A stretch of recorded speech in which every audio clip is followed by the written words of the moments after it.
Monsieur Alamarque pour explication de vote. Oui, je vous remercie.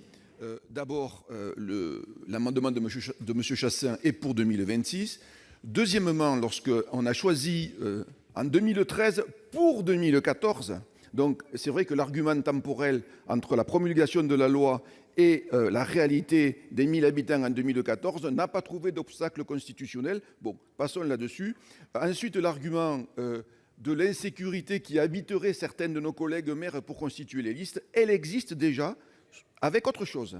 Avec aujourd'hui la non-connaissance par nos collègues de la strate de population à laquelle ils vont appartenir au mois de mars. Les gens ne savent pas s'ils vont être en dessus de 500 ou en moins de 500, donc s'il leur faudra 11 conseillers ou 15, ils ne savent pas, tous ceux qui sont autour de 1000, aujourd'hui, ils ne le savent pas. Ils ne savent pas, ce ne sera qu'en décembre ou en janvier que l'INSEE va leur communiquer ces chiffres-là. Ils ne savent pas s'il faudra qu'ils passent au scrutin proportionnel ou pas. Donc l'insécurité existe déjà.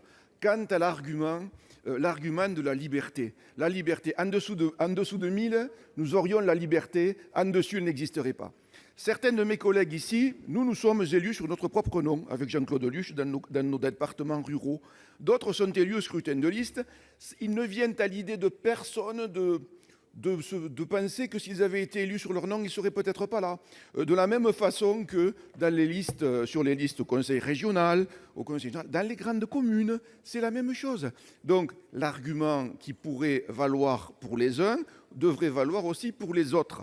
Donc que tout le monde soit sur le même plan d'égalité me semble être une mesure toute simple de justice.